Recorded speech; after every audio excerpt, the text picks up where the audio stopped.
J'ai composé un menuet par hasard. Bonjour. Oh, pardon. Bonjour. J'ai composé un menuet par hasard.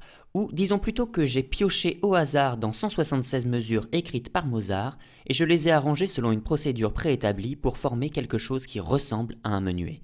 Mais ça revient à dire j'ai composé un menuet par hasard.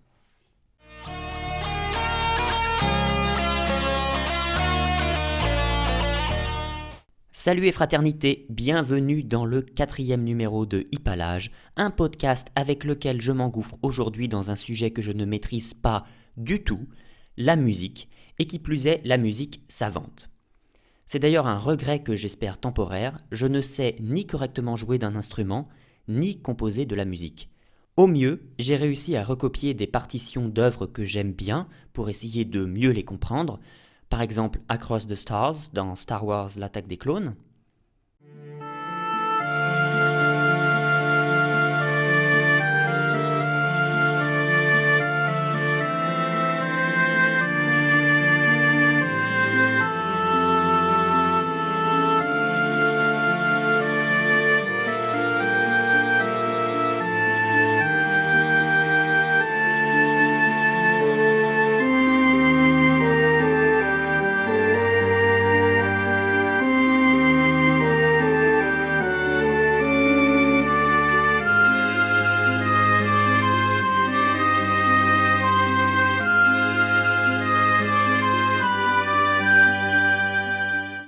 Ou encore le thème principal de Out of Africa.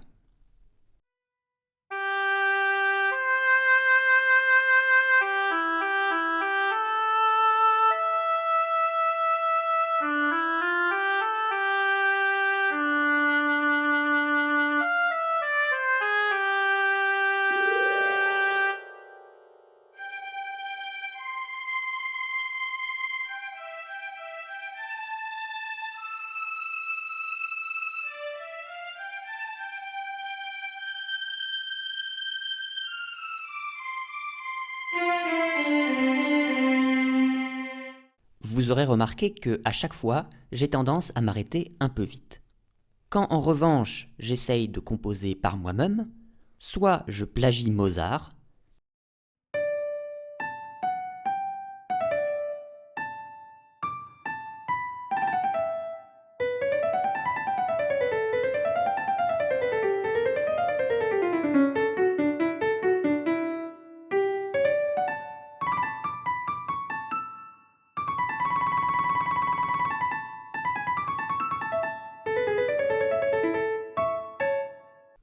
soit ça me prend des heures et le résultat est très moyen.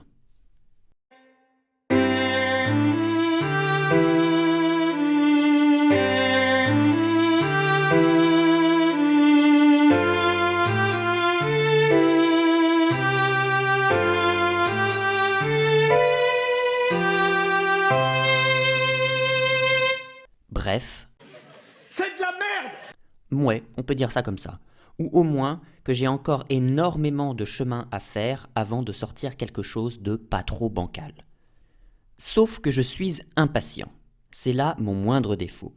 J'ai eu envie d'obtenir un semblant de résultat assez vite, et pour ça, j'ai été sauvé par YouTube et par Jean-François Zigel qui, dans une vidéo, m'a appris qu'on peut composer un menuet sans talent juste en tirant des dés. Ok, ça, c'est à ma portée. Cette méthode s'appelle le jeu de dés musical et était en vogue au XVIIIe siècle. Le principe est assez simple, vous avez juste besoin de 2 dés, d'un compositeur assez bonne pomme pour écrire 176 mesures de menuet, disons Mozart, et de 2 tableaux de correspondance écrits par le même compositeur.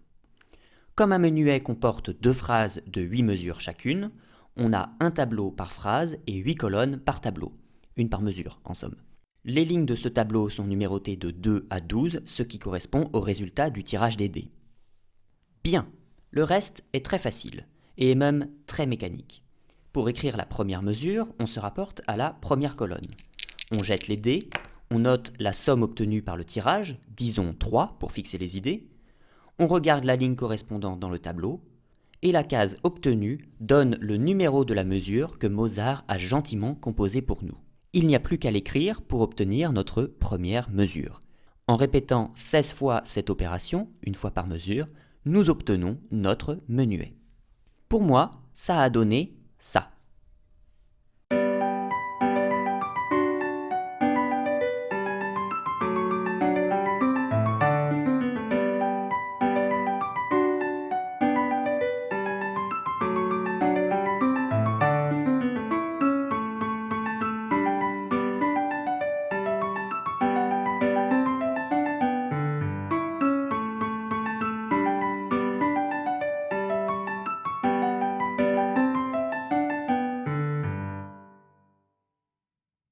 Ça casse pas des briques, mais ça sonne bien. C'est simple. Trop simple. Pourquoi est-ce si simple? C'est vrai ça. Comment se fait-il que ça marche si bien?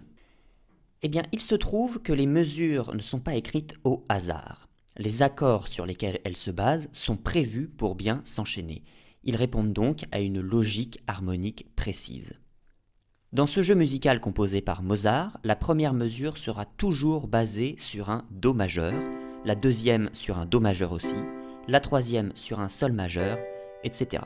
C'est une grille d'accords comme dans le blues ou le jazz, le résultat sera donc toujours harmonieux. Ziegel fait une comparaison très éclairante pour expliquer ce phénomène.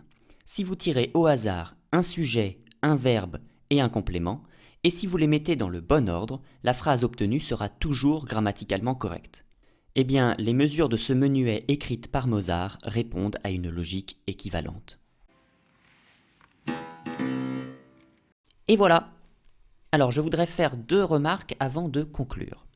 Premièrement, on peut se demander combien de menuets différents peuvent être générés par cette procédure. Alors, je ne sais pas faire de musique, mais ce genre de calcul est à ma portée.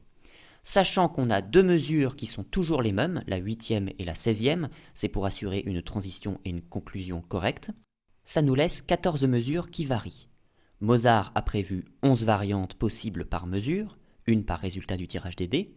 Le résultat est donc immédiat, on peut générer 11 puissance 14 menuets différents, soit à peu près 380 000 milliards. Si on les jouait tous, à raison de 40 secondes par menuet, ça nous prendrait pas loin de 500 millions d'années. Ça fait réfléchir. Bon, ça c'était la petite remarque de maths. Mais il y a une question plus profonde que ce jeu de dés musical soulève.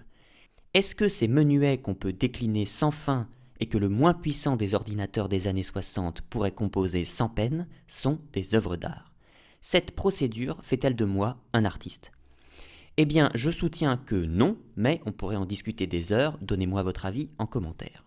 À mon avis, cette méthode démontre de manière posthume le talent de Mozart, mais de même que je ne peux pas me comparer à Baudelaire en regroupant un sujet, un verbe et un complément tiré au hasard, de même, je ne peux pas me comparer à Haydn en composant cet ersatz de menuet.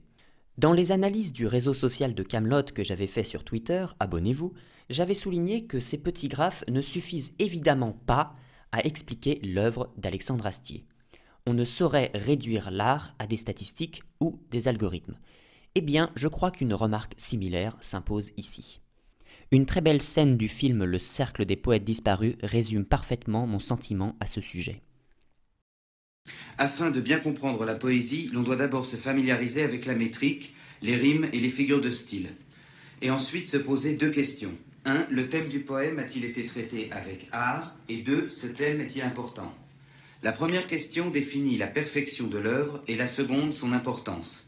Une fois qu'on a répondu à ces questions, il est relativement aisé de jauger la valeur de l'ouvrage.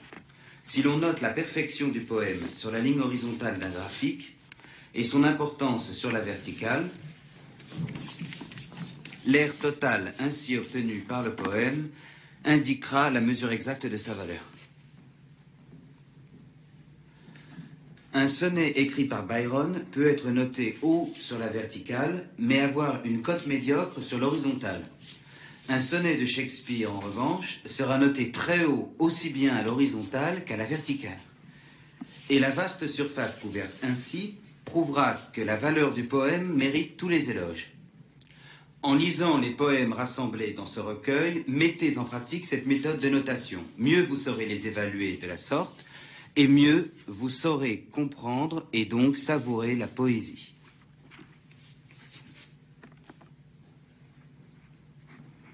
De l'excrément. C'est tout ce que vaut M. J. Evans Pritchard.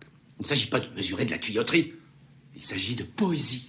Est-ce qu'on juge un poème comme dans le hit parade mensuel? Ah, j'adore Byron, je le classe 20e. Mais c'est pas très dansant. Je vous demande donc de déchirer cette page.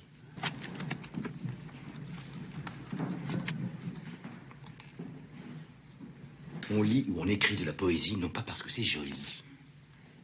On lit et on écrit de la poésie parce que l'on fait partie de l'humanité et que l'humanité est faite de passion.